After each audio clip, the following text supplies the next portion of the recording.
नमस्कार दोस्तों, मैं हेमेंद्र कुमार आप सभी का फिर से स्वागत करता हूं आपके अपने यूट्यूब चैनल अल्टीमेट लक्ष्य पे। दोस्तों, जैसा कि आप लोगों को पता है कि मैं आप लोगों को हिस्ट्री पढ़ा रहा हूं, तो आज ये जो मेरा भारतीय इतिहास का जो है आधुनिक भारत इतिहास का दूसरा पार्ट होगा। इसके पहले मैंने पार्ट 1 खत्म किया है और उसके पहले जो है मैंने 15 पार्ट में पार्ट थर्ड जो मिडिवल हिस्ट्री है मैंने उसको ख़त्म किया है। और मिडिवल हिस्ट्री से पहले मैंने जो एंशियंट हिस्ट्री है वो भी 13 पार्ट में ख़त्म किया है। तो सारा जो वीडियो है, इस सारे का वीडियो का जो लिंक है मैंने वो डिस्क्रिप्शन बॉक्स में डाल दिया है। तो आप लोग जो है उस लिंक में जाकर के सारा वीडियो देख सकते हैं। डिस्क्रिप्शन बॉक्स में जाइए, देखिए सारा वीडियो का लिंक पड़ा हुआ है वहाँ पे, आप लोग जाकर के जितना भी पुराना वीडियो है वो आप लोग देख सकते हैं। दोस्तों, यदि आप हमारे चैनल के साथ यदि फर्स्ट टाइम जुड़ रहे हैं तो आपसे एक रिक्वेस्ट करना चाहूँगा कि ये जो हमारा सब्सक्राइब का बटन है, इस सब्सक्राइब के बटन को क्लिक कर दें। उसके बाद ये बेल आइकन को जरूर क्लिक कर लें। इससे क्या होगा कि आप जो सब्सक्राइब यदि हमें कर लेंगे और बेल आइकन को यदि क्लिक कर देंगे तो क्या होगा, हम लोग कोई भी वीडियो यदि आप लोग यहाँ पे हम लोग अपलोड करेंगे तो उसका अपडेट जो है आपको तुरंत मिल जाएगा और आप लोग वहाँ से तुरंत वीडियो देख सकते हैं। ठीक है दोस्तों। और रही बात कि जैसे वीडियो आपको तुरंत देखना है तो यहाँ पे देखिए वीडियो के ऊपर पे एक बेल आइकॉन इस तरह से करके एक आई आइकॉन होगा। ठीक है, ये आई आइकॉन को भी आप लोग जो क्लिक करके जो है सारा वीडियो देख सकते हैं। ठीक है दोस्तों। तो दोस्तों, जैसा कि आपको बताया कि जो एंशियंट हिस्ट्री का है वो मैंने 13 पार्ट में वीडियो खत्म किया है। जो मिडिवल हिस्ट्री है इसका जो मैंने 15 पार्ट में वीडियो खत्म किया है और एक पार्ट जो है रिवीजन का किया है। ये सारा पार्ट जो है मैंने सारा का जो ये लिंक है मैंने डिस्क्रिप्शन बॉक्स में डाल दिया है, नीचे में आप लोग जाकर के देख सकते हैं। आई आइकॉन से भी आप वीडियो को देख सकते हैं। ठीक है, अब जो है हम लोग ये मॉडर्न हिस्ट्री का जो है पहला पार्ट तो हम लोग कर चुके हैं, P1 कर चुके हैं। अब हम लोग P2 में आएंगे। ठीक है, तो ये आज जो हमारा होगा वो P2 होगा। ठीक है दोस्तों। तो आज का जो पार्ट 2 है इसमें हम लोग पढ़ेंगे कि स्वतंत्रता से पहले जो है अंग्रेज और सिख के बीच में कैसे संबंध थे। ठीक है, ये बहुत इंपॉर्टेंट है, आप लोग इसको देखेंगे। इसी में जो है जो हम लोग पहले एंग्लो मैसूर वार पढ़े थे, तो हम लोग यहाँ पे एंग्लो सिख वार पढ़ेंगे। ठीक है, 1 2 3 जैसे भी है वो हम लोग पढ़ेंगे। ठीक है, तो आज का वीडियो शुरू करने से पहले आप लोगों को पता ही है कि जब भी मैं कोई भी क्लास स्टार्ट करता हूँ तो उसके पहले जो पुराना क्लास का मैं रिवीजन करता हूँ। तो चलिए कल जो हम लोग कल पढ़ाए थे उसको हम लोग पहले रिवीजन करते हैं, उसके बाद हम लोग आज के पार्ट में आगे बढ़ेंगे। ठीक है, तो लास्ट क्लास में हम लोगों ने क्या पढ़ा था कि बंगाल पर जो अंग्रेज कैसे आए थे। ठीक है, पहला। और दूसरा क्या पढ़ा था, अंग्रेज और मैसूरों के बीच में मैसूर के बीच में जो युद्ध हुआ था उसके बारे में पढ़े थे। लेकिन वो तो रहा, लेकिन उसके बाद जो है मैंने कुछ और डिस्कस नहीं किया था, तो जिसका जो है आज मैं क्वेश्चन आंसर के माध्यम से डिस्कस करूंगा। जैसे कि जो पुर्तगाली लोग जो आए थे उससे उसको डिस्कस करेंगे। ठीक है, उस चलिए हम लोग अब स्टार्ट करते हैं आज का क्वेश्चन आंसर से। ठीक है, तो पहला क्वेश्चन क्या है कि वह पुर्तगाली कौन था जिसने गोवा पर अधिकार कर लिया। ठीक है, तो उसका उत्तर हो जाएगा कि अल्फांसो डी अल्बुर्क। ठीक है, ये हो जाएगा। अल्बुर्क जो है ये क्या था, अल्फांसो डी अल्बुर्क जो है ये वह पुर्तगाली था जिसने कि गोवा पर अधिकार कर लिया था। अगला प्रश्न है कि भारत में ईस्ट इंडिया कंपनी का पहला गवर्नर जनरल कौन था। तो वेरन हेस्टिंग था। ये हम लोग आगे जब डिस्कस करेंगे तो वो हम लोग आपको जरूर बताएंगे। ठीक है, अभी तक के लिए आप सिर्फ इसको हल्का सा देख लीजिए। नेक्स्ट, और ईस्ट इंडिया कंपनी क्या थी, तो ईस्ट इंडिया कंपनी जो अंग्रेजों के द्वारा स्थापित की गई पहली कंपनी थी। और ये कब स्थापित हुई थी, तो 1600 ईस्वी में जो है ईस्ट इंडिया कंपनी स्थापित हुई थी। ठीक है, बहुत इंपॉर्टेंट है, आप इसको जरूर नोट कर लेंगे। अगला क्या है, अगला प्रश्न है कि किस यूरोपीय देश ने भारत में सबसे पहले अपना व्यापार फैलाया था। तो पुर्तगाल ने फैलाया था, क्योंकि हम लोग को पता है कि जो पहले सबसे पहले कहाँ यहाँ कौन आए थे, तो पुर्तगाली आए थे। अब पुर्तगाली में कौन, तो भारत की खोज जिसने की उसका नाम क्या है, तो वास्को डिगामा है। ठीक है, आप लोगों को अच्छे से पता होगा वास्को डिगामा, तो नहीं ये पता है तो आप लोग नोट कर लें। तो यही जो पुर्तगाली, ये वास्को डिगामा क्या था, ये पुर्तगाली था और ये लोग सबसे पहले क्या करने आए थे, तो यहाँ व्यापार करने आए थे। ठीक है, चलिए आगे देखते हैं नेक्स्ट प्रश्न क्या है। अगला प्रश्न है कि वास्को डिगामा भारत कब आया। तो इसका उत्तर हो जाएगा 1498 ईस्वी में। ठीक है, बहुत इंपॉर्टेंट है, वास्को डिगामा ने ही भारत की खोज की थी। तो वास्को डिगामा भारत पर कब आया, तो भारत में तो 1498 ईस्वी। नेक्स्ट है कि वास्को डिगामा जो है भारत में किस स्थान पर उतरा। तो कालीकट का जो बंदरगाह था यहाँ पर वास्को डिगामा फर्स्ट टाइम उतरा था। ठीक है, अगला प्रश्न है कि वास्को डिगामा कहाँ का रहने वाला था। तो मैंने भी जस्ट डिस्कस किया था कहाँ का है, तो वो पुर्तगाली था, वो पुर्तगाल का रहने वाला था। नेक्स्ट है कि किस अंग्रेज शासन जो सम्राट ने जहांगीर के दरबार में आकर भेंट की थी। तो जो किस अंग्रेज सम्राट ने जहांगीर के दरबार में आकर भेंट की थी, तो सर टॉमस रो ने। ठीक है, ये इंपॉर्टेंट क्वेश्चन है, ये बहुत बार पूछा गया है कि कौन से जो अंग्रेज सम्राट थे जो जहांगीर के आकर के, कौन अंग्रेज थे जो जहांगीर सम्राट के दरबार में आकर के उनसे भेंट की थी। तो उसका उत्तर रहेगा सर टॉमस। अगला प्रश्न है कि गोवा, दमन व द्वीप का जो उपनिवेशीकरण है वो किसके द्वारा किया गया था। तो पुर्तगालियों के द्वारा किया था। पुर्तगालियों के द्वारा ही जो है गोवा का, दमन एवं द्वीप का और जो क्या है वो उपनिवेशीकरण हुआ था। तो वो किसने किया था, तो पुर्तगालियों ने किया था। ठीक है, चलिए अगला देखते हैं क्या है। अगला प्रश्न है कि अंग्रेजों ने अपनी प्रथम कंपनी लगाने के लिए किससे अनुमति प्राप्त की थी। तो उस समय जो वहाँ अंग्रेज जो दिल्ली के शासक थे वो कौन थे, तो जहांगीर थे। तो अंग्रेजों ने सबसे पहले किससे अपना ये परमिशन लिया था, तो अनुमति किससे लिया था, तो जहांगीर से लिया था। ठीक है। अगला प्रश्न है कि अंग्रेजों ने अपनी प्रथम फैक्ट्री कहाँ लगाई थी, तो इसका उत्तर हो जाएगा सूरत में। बहुत इंपॉर्टेंट है, आप इसको जरूर नोट कर लेंगे। तो अंग्रेजों ने अपनी जो पहली फैक्ट्री लगाई थी कहाँ लगाई थी, सूरत में। नेक्स्ट क्वेश्चन क्या है कि भारत के समुद्री मार्ग की खोज किसने की थी। तो भारत के जो समुद्री मार्ग की खोज किसने की थी, तो वास्को डिगामा ने की थी। और वास्को डिगामा कहाँ का था, तो पुर्तगाल का था। नेक्स्ट है कि तृतीय कर्नाटक युद्ध की संधि का क्या नाम था, तो पेरिस की संधि थी। ठीक है, ये बहुत इंपॉर्टेंट क्वेश्चन है कि तृतीय कर्नाटक युद्ध की संधि का नाम क्या था, तो पेरिस की संधि। ठीक है, चलिए अगला प्रश्न देखते हैं क्या है। अगला प्रश्न है कि वास्को डिगामा के कालीकट पर उतरने पर उसका स्वागत किसने किया था। तो कालीकट के राजा जो थे जमोरिन, इन्होंने ही इनका स्वागत किया था। किसका, तो वास्को डिगामा का, जब वो कालीकट के बंदरगाह पर फर्स्ट टाइम उतरे थे। नेक्स्ट है कि ब्रिटिश के साथ बेसिन की संधि किस पेशवा ने की थी, तो पेशवा बाजीराव टू ने की थी। ठीक है, पेशवा बाजीराव टू ने क्या की थी, तो ब्रिटिश के साथ बेसिन की संधि की थी। नेक्स्ट है कि किस पुर्तगाली ने नीले पानी की नीति अपनाई थी, तो फ्रांसिस्को डी अल्मीडा जो थे, इन्होंने नीले पानी की नीति अपनाई थी। इंपॉर्टेंट क्वेश्चन, आप लोग इसको सबको वीडियो पॉज कर करके नोट भी करते जाएंगे तो आप लोगों के लिए बेनिफिशियल होगा। ठीक है, चलिए आगे देखते हैं नेक्स्ट प्रश्न। अगला प्रश्न है कि भारत में पुर्तगाली साम्राज्य का संस्थापक किसे माना जाता है, तो अल्फांसो डी अल्बुर्क को कहा जाता है। ठीक है, पुर्तगाली साम्राज्य का संस्थापक कौन है, तो अल्फांसो डी अल्बुर्क। ठीक है, अगला प्रश्न क्या है कि पुर्तगालियों का भारत पर पहला गवर्नर जनरल कौन था। मतलब पुर्तगालियों का भारत का पहला गवर्नर कौन था, तो फ्रांसिस्को डी अल्मीडा था। ठीक है, इंपॉर्टेंट क्वेश्चन, आप लोग इसको नोट भी करते जाएंगे। अगला प्रश्न क्या है कि भारत पर आने वाला प्रथम डच नागरिक कौन था, तो कार्नेलिस डहस्तान था। ठीक है, कार्नेलिस डहस्तान जो है भारत पर आने वाला प्रथम डच नागरिक था। ठीक है, चलिए अगला प्रश्न देखते हैं। अगला प्रश्न है कि डचों ने गोवा पर आक्रमण कब किया था, तो 1639 ईस्वी में जो डचों ने गोवा पर आक्रमण किया था। नेक्स्ट है कि डुप्ले भारत का फ्रेंच गवर्नर कब बना, तो 1742 ईस्वी में जो डुप्ले है भारत का फ्रेंच गवर्नर बना। नेक्स्ट है कि जहांगीर ने किसे खान की उपाधि दी थी, तो हॉकिंस जो थे, कैप्टन हॉकिंस ही बोला जाता है, उनको जो है इन्होंने खान की उपाधि दी थी। ठीक है, अगला प्रश्न है कि आगरा व सिकरी पहुंचने वाला अंग्रेज व्यापारी कौन था, तो रॉल्फ फिच जो है आगरा व सिकरी पहुंचने वाला जो है अंग्रेज व्यापारी था। ठीक है, चलिए अगला प्रश्न देखते हैं।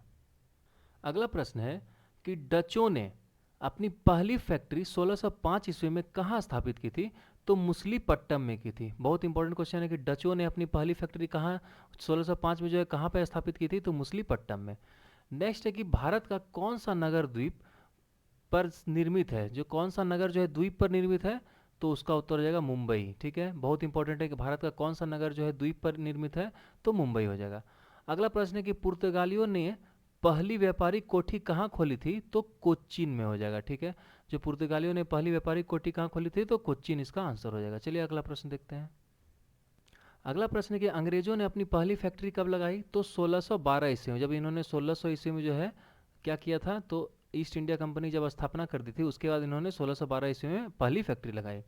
नेक्स्ट है कि किस शासक ने ईस्ट इंडिया कंपनी को दीवानी प्रदान की थी, तो शाह आलम जो द्वितीय था, इन्होंने ईस्ट इंडिया कंपनी को दीवानी प्रदान की थी। नेक्स्ट प्रश्न क्या है कि भारत में पहली बार मुद्रण मशीन की का स्थापना किसने किया, जो टकसाल जो होता है तो उसका मशीन का स्थापना पहले किसने किया था, तो पुर्तगालियों ने किया था। ठीक है, इंपॉर्टेंट क्वेश्चन है ये कि पहली बार जो मुद्रण मशीन की स्थापना किसने की थी, तो पुर्तगालियों ने। नेक्स्ट है कि इंटरलोपर्स कौन था, तो इंटरलोपर्स कौन था, तो अनाधिकृत जो व्यापारी के रूप में समुद्री लुटेरे थे। तो अनाधिकृति जो व्यापारी के रूप में जो समुद्री लुटेरे होते थे, इन्हें इंटरलोपर्स कहा जाता था। ठीक है, चलिए अब अगला प्रश्न देखते हैं क्या है। नेक्स्ट है कि उस समय भारत का बादशाह कौन था जब ईस्ट इंडिया कंपनी की स्थापना हुई थी, तो उसका उत्तर हो जाएगा अकबर। मतलब जब उस समय भारत का बादशाह कौन था जब ईस्ट इंडिया कंपनी की स्थापना अंग्रेज लोग कर रहे थे, तो अकबर था। ठीक है, नेक्स्ट प्रश्न क्या है कि किस वर्ष फ्रांस की सरकार ने भारत में स्थित फ्रांसीसी बस्तियों का अधिकार जो है भारत को सरकार को सौंप दिया था, तो 1954 ईस्वी इसका आंसर हो जाएगा। नेक्स्ट फिर से हम लोग क्वेश्चन पढ़ते हैं क्या कि किस वर्ष फ्रांस की सरकार ने भारत में स्थित जो फ्रांसीसी बस्ती था उसका अधिकार जो है भारत सरकार को सौंप दिया था, तो 1954 इसका आंसर हो जाएगा। ठीक है, बहुत इंपॉर्टेंट क्वेश्चन है, इसको जरूर नोट कर लेंगे। नेक्स्ट है कि वांडी वंश का जो युद्ध है ये कब हुआ था, तो 1760 ईस्वी में वांडी वांस का युद्ध हुआ था। ये इंपॉर्टेंट क्वेश्चन है, ये मैंने पिछले क्लास में भी डिस्कस किया था, जरूर नोट कर लेंगे कि वांडी वांस का युद्ध कब हुआ था, तो 1760 ईस्वी में। ठीक है, चलिए अगला प्रश्न देखते हैं क्या है। अगला प्रश्न है कि वांडी वांस के युद्ध में अंग्रेजों का नेतृत्व किसने किया था, तो इसका उत्तर जाएगा सर आयर कूट ने। किसने किया था, सर आयर कूट। नाम आप लोग नोट करते जाएंगे, बहुत इंपॉर्टेंट नाम सब आ रहा है। तो वांडी वांस का युद्ध में अंग्रेजों का नेतृत्व किसने किया था, तो सर आयर कूट ने। ठीक है, अगला प्रश्न है कि चंद्रनगर की बस्ती फ्रांसीसियों को किसने भेंट की थी, तो इसका हो जाएगा शाइस्ता खां। ये इंपॉर्टेंट क्वेश्चन है, ये बहुत बार पूछा गया है, बहुत इंपॉर्टेंट क्वेश्चन है, इसको मैं VPI मार्क कर देता हूँ। ये क्वेश्चन बहुत इंपॉर्टेंट है कि चंद्रनगर की बस्ती जो है फ्रांसीसियों को किसने भेंट की थी, तो शाइस्ता खां। अगला क्वेश्चन है कि मुगल बादशाह ने किसे नवाब की पदवी प्रदान की थी, तो डुप्ले को जो है नवाब की पदवी प्रदान की थी मुगल बादशाह ने। ठीक है, चलिए अब अगला प्रश्न देखते हैं क्या है। नेक्स्ट है कि पांडिचेरी का गवर्नर जनरल बनने से पूर्व डुप्ले को कहाँ का गवर्नर जनरल नियुक्त किया गया था, तो इसका उत्तर हो जाएगा चंदन नगर। ठीक है, तो क्वेश्चन क्या है कि पांडिचेरी का गवर्नर जनरल बनने से पहले जो डुप्ले है वो कहाँ का गवर्नर नियुक्त हुआ था, तो इसका उत्तर हो जाएगा चंदन नगर। नेक्स्ट है कि डुप्ले के बाद जो है पांडिचेरी का गवर्नर जनरल कौन था, तो वो था गोडेहू। ठीक है, बहुत इंपॉर्टेंट है कि डुप्ले के बाद जो है पांडिचेरी का गवर्नर जनरल कौन था, तो गोडेहू। अगला प्रश्न है कि पुर्तगालियों ने गोवा पर अधिकार कब कर लिया था, तो 1510 ईस्वी में जो है पुर्तगालियों ने गोवा पर अधिकार कर लिया था। कब, तो 1510 ईस्वी में। ठीक है, चलिए अगला प्रश्न देखते हैं क्या है। नेक्स्ट है कि पुर्तगालियों ने सर्वप्रथम भारत में कौन सी फसल की खेती आरंभ की, तो तंबाकू की खेती आरंभ की थी। ठीक है, बहुत इंपॉर्टेंट क्वेश्चन है कि पुर्तगालियों द्वारा सबसे पहला कौन से फसल की खेती की गई थी, तो तंबाकू उसका आंसर हो जाएगा। अगला प्रश्न है कि किसके शासनकाल में अंग्रेजों ने दिल्ली पर कब्जा कर लिया, तो शाह आलम द्वितीय पे। और यह कब हुआ था, तो मैंने कल पढ़ाया था बक्सर का युद्ध के बाद। कब, तो बक्सर का युद्ध के बाद जो है क्या हुआ था, अंग्रेजों ने दिल्ली पर कब्जा कर लिया था। तो दिल्ली पर उसमें किसका शासन था, तो शाह आलम द्वितीय का। अब बक्सर का युद्ध जो कब हुआ था, तो 1764 ईस्वी में बक्सर का युद्ध हुआ था। किसके किसके बीच में हुआ था, तो अंग्रेजों एवं जो है, और उसमें जो भारत की तरफ से 3 आदमी थे, कौन कौन, तो बंगाल का नवाब, ठीक है, उसके साथ साथ थे तुम आपके शाह शाह आलम द्वितीय और सुजाउद्दौला। ठीक है, इन तीनों के बीच जो है, इन तीनों के साथ बंगाल का नवाब उसमें कौन था, तो मीर कासिम था। ठीक है, मीर कासिम, सुजाउद्दौला और जो ये थे शाह आलम द्वितीय, इन तीनों के बीच में क्या हुआ था, जो ये तीनों एक साथ मिलकर अंग्रेजों के साथ बक्सर का युद्ध लड़े थे। कब, 1764 ईस्वी में। ठीक है, इंपॉर्टेंट क्वेश्चन है, याद रखेंगे।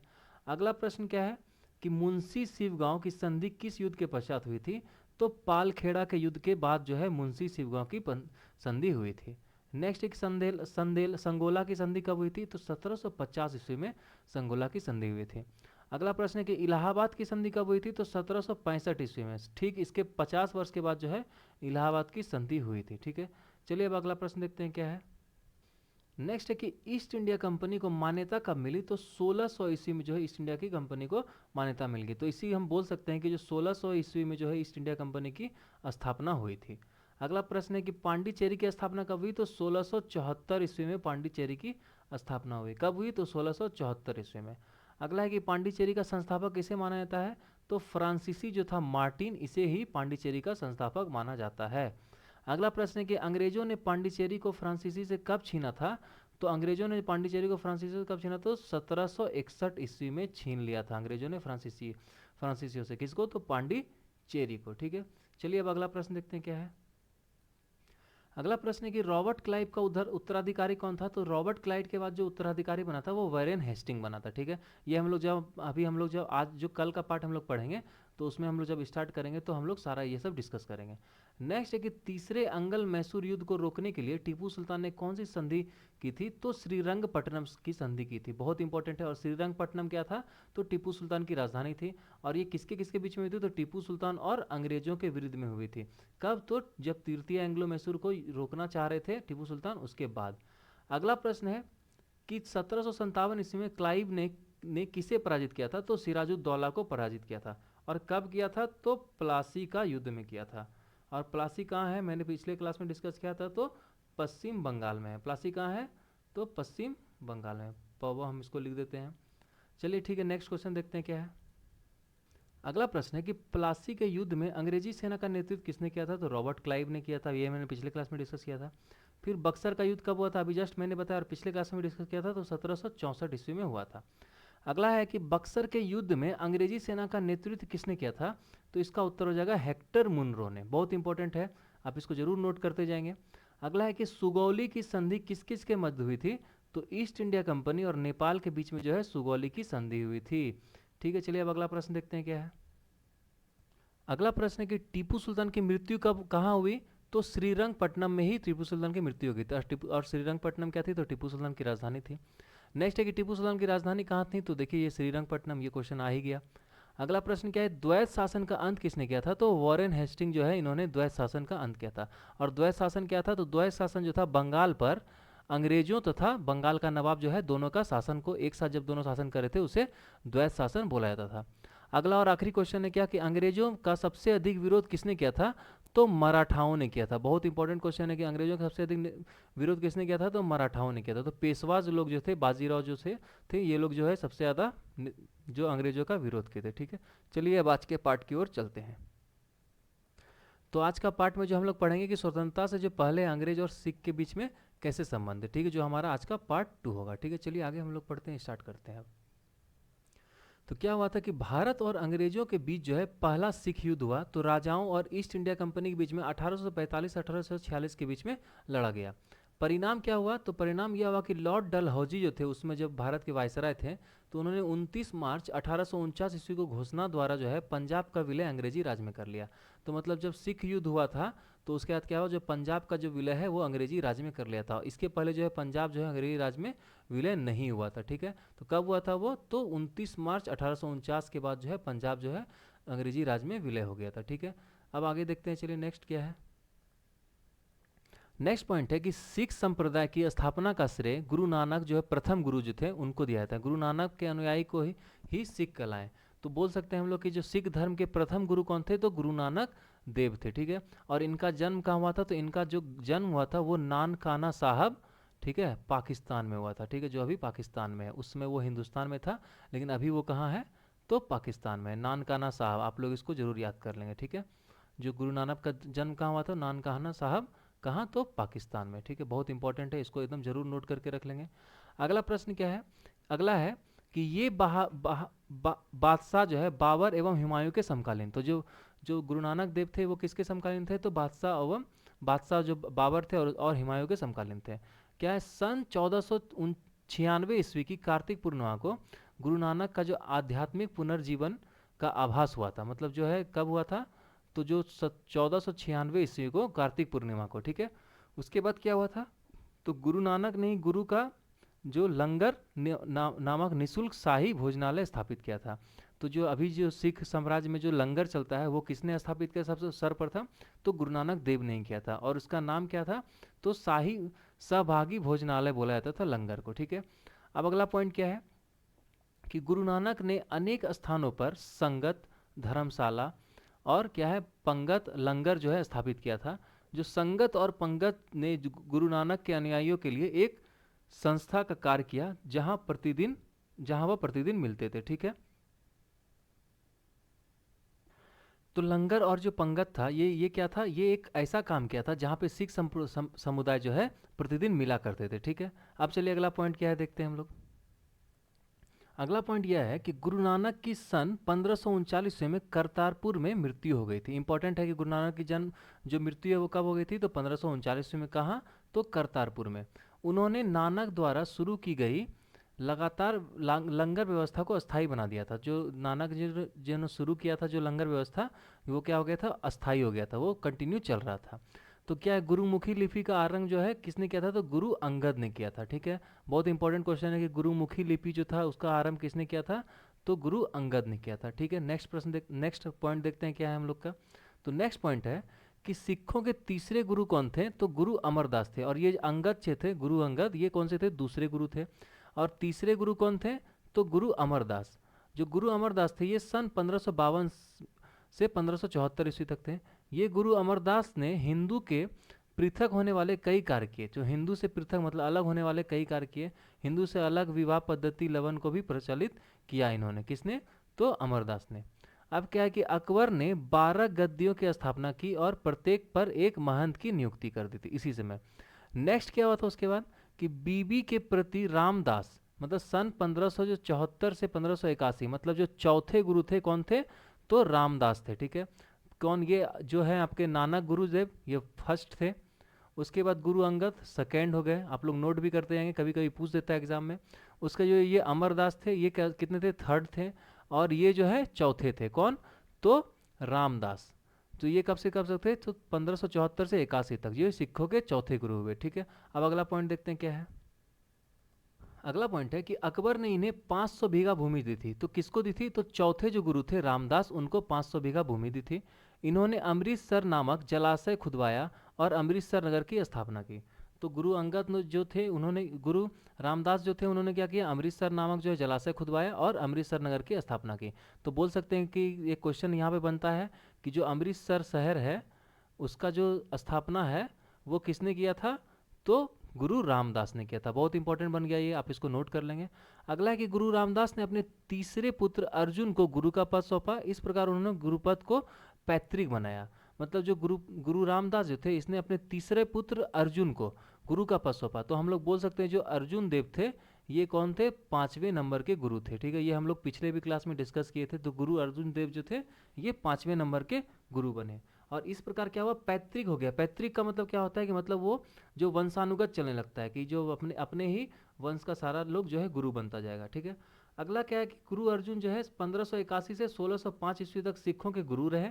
और कितने गुरु हुए, कितने नंबर के, तो 5वें नंबर के गुरु हुए। ठीक है, अगला पॉइंट है कि इन्होंने सिखों के धार्मिक ग्रंथ आदि ग्रंथ की रचना की। जो सिखों का जो धार्मिक ग्रंथ था आदि ग्रंथ, इसकी रचना किसने की, तो इन्होंने अंगद अर्जुन देव ने। ठीक है, और अर्जुन देव कौन से थे, तो 5वें नंबर के गुरु थे। ठीक है, अगला क्या पॉइंट है कि इन्होंने जो है इसमें गुरु नानक की प्रेरणाप्रद जो है प्रथाएं, क्या प्रार्थनाएं जो है गीत संकलित है। तो इन्होंने जो है आदि ग्रंथ में क्या लिखा है, जो गुरु नानक की जो प्रेरणाप्रद जो प्रार्थनाएं थी तो उनका जो गीत है उन्होंने उसमें संकलित किया हुआ है। ठीक है, चलिए अब अगला पॉइंट देखते हैं क्या है।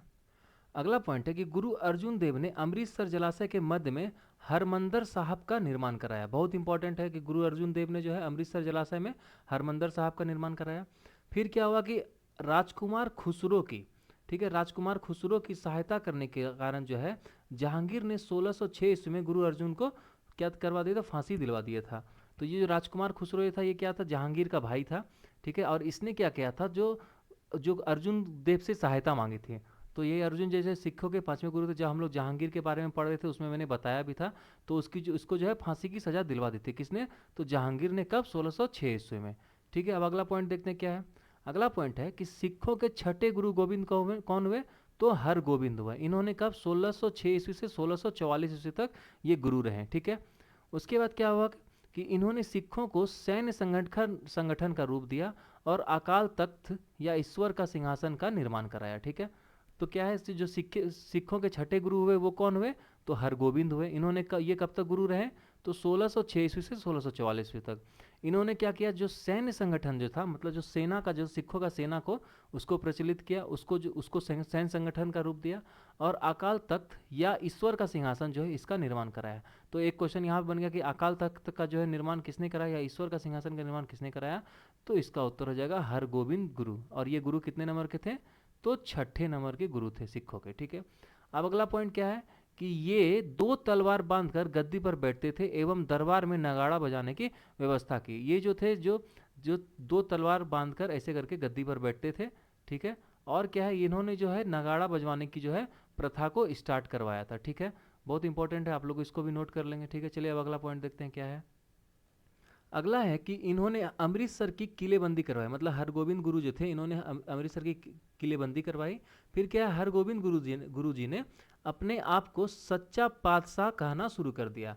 जो हरगोविंद गुरुदेव थे उन्होंने क्या किया, अपने आप को सच्चा पातशाह कहने लगा। और ये पातशाह का टाइटल था ये उस समय बहुत इंपॉर्टेंट माना जाता था। इसका मतलब होता था बादशाह। ठीक है, बादशाह ही टाइटल जो है ये पातशाह के नाम से जाना जाता था।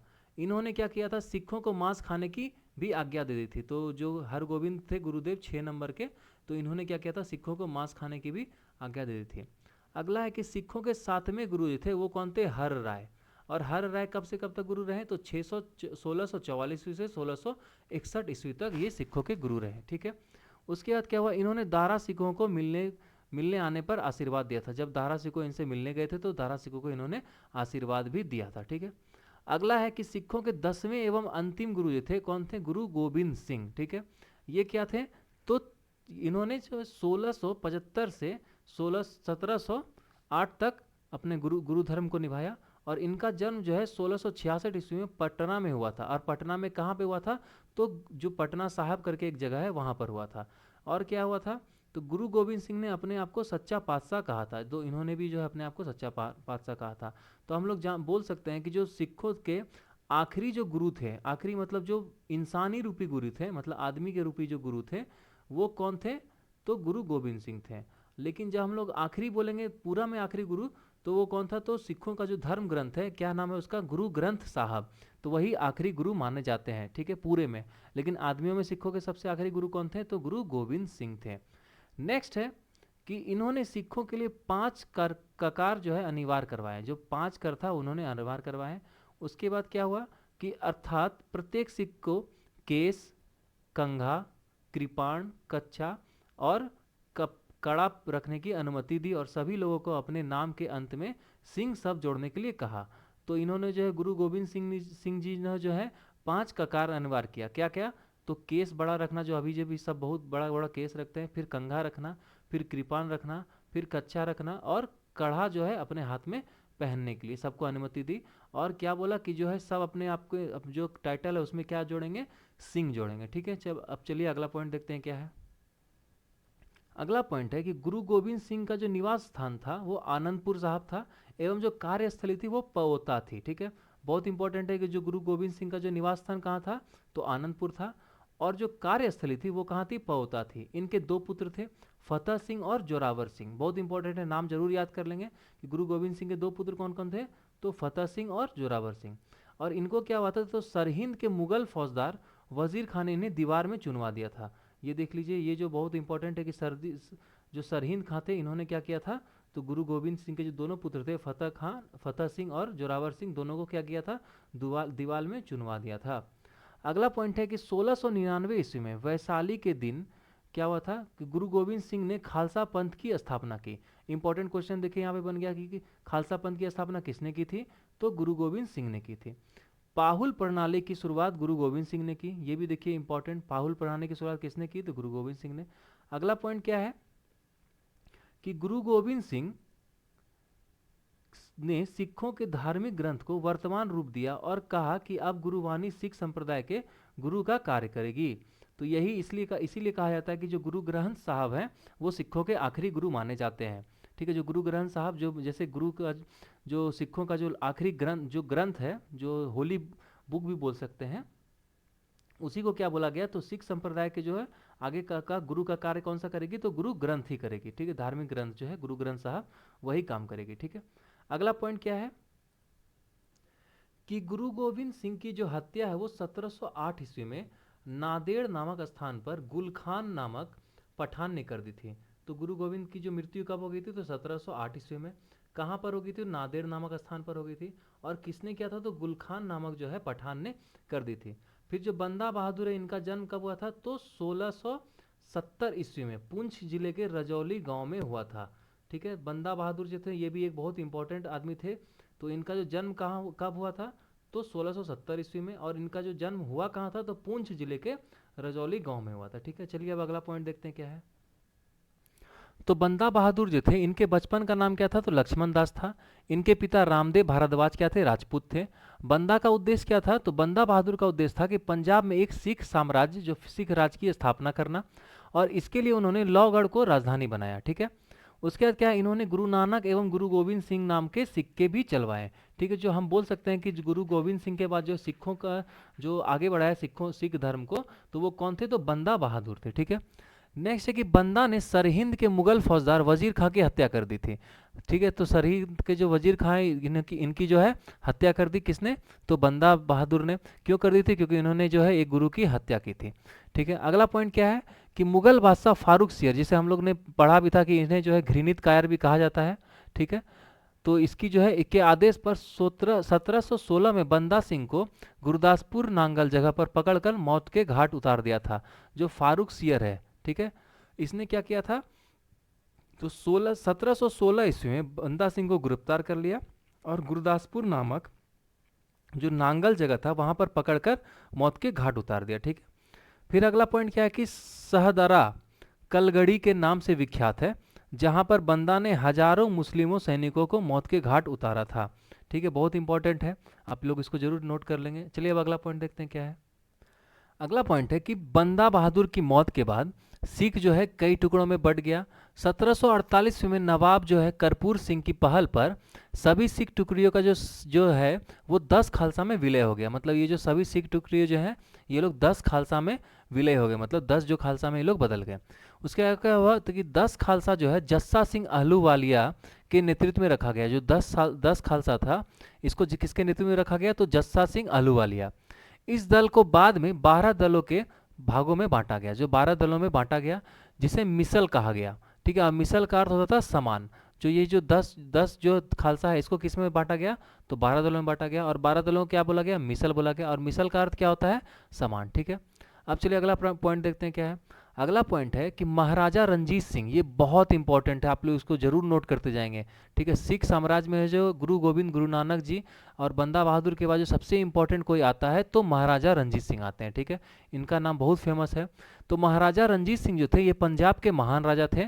ठीक है, इन्हें देखिए पहला इसका क्वेश्चन बनता है कि शेरे पंजाब के नाम से प्रसिद्ध थे। तो शेरे पंजाब के नाम से कौन प्रसिद्ध थे, तो हो जाएगा महाराजा रंजीत सिंह। नोट करते जाएंगे आप लोग।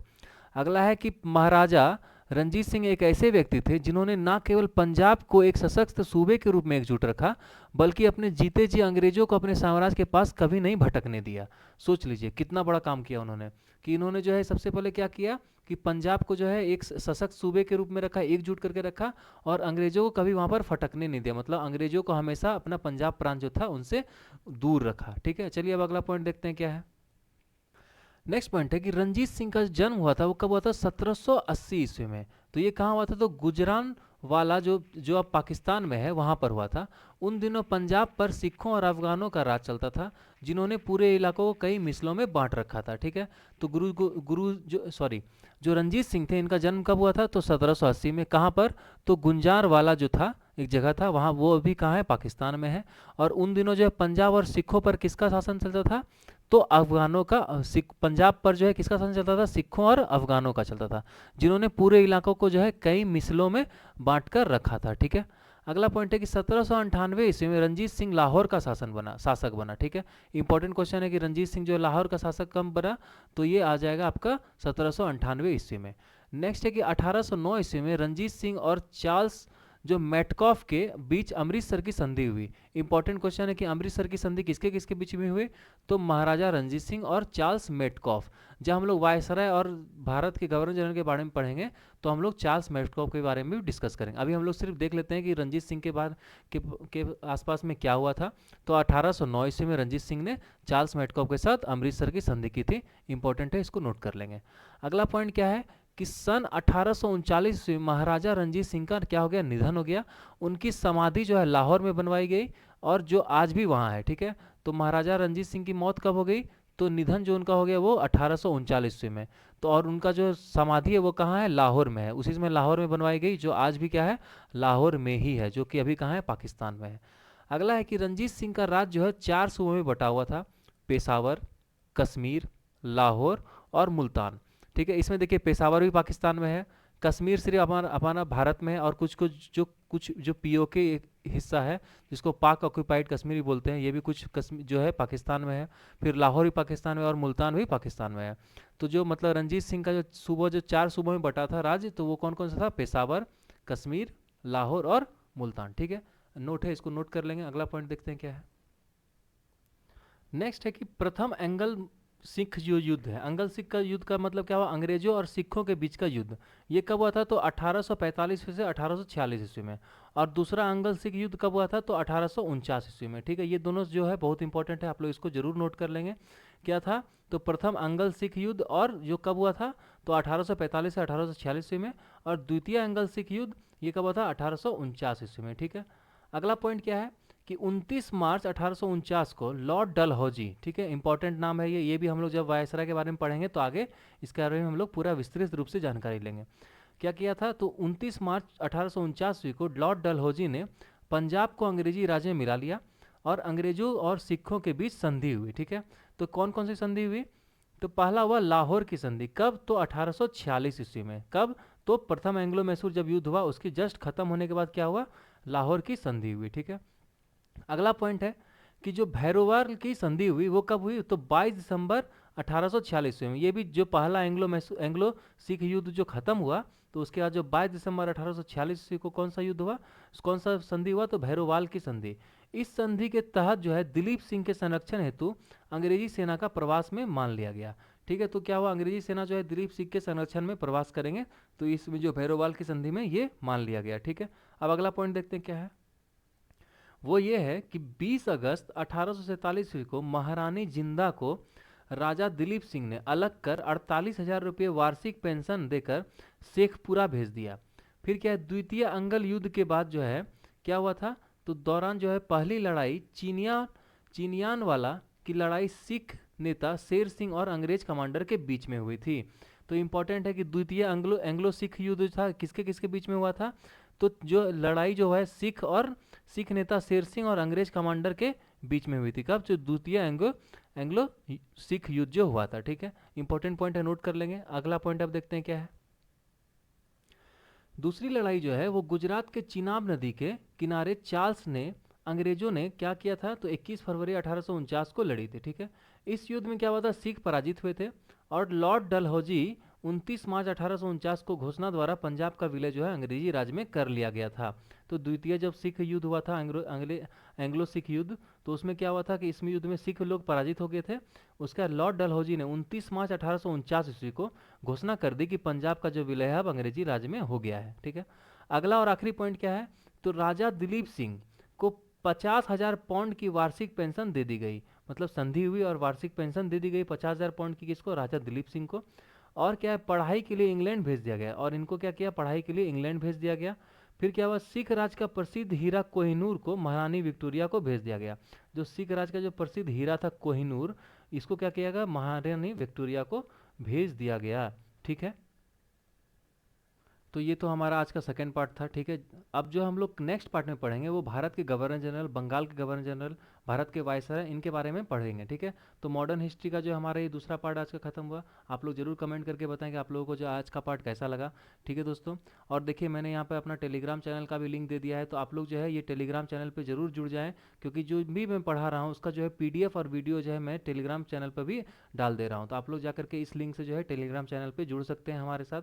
और टेलीग्राम चैनल का भी जो लिंक है मैंने डिस्क्रिप्शन बॉक्स में नीचे डाल दिया है, आप लोग वहाँ पे जाकर के टेलीग्राम चैनल को भी जोड़ सकते हैं अपने आप को। ठीक है, यहाँ पे मैंने ये भी लिख दिया कि देखिए वीडियो जो है, जो भी वीडियो का लिंक है वो मैंने डिस्क्रिप्शन बॉक्स में डाल दिया, आप लोग वहाँ से जाकर के आप लोग सारा वीडियो देख सकते हैं। ठीक है दोस्तों, तो आज के लिए बस इतना ही। आशा करता हूँ कि आप लोग जो अपने घर में सुरक्षित होंगे, लॉकडाउन में जो अच्छे से पढ़ाई कीजिए और आने वाले एग्जाम का तैयारी कीजिए। तब तक के लिए जय हिंद, जय भारत, थैंक यू।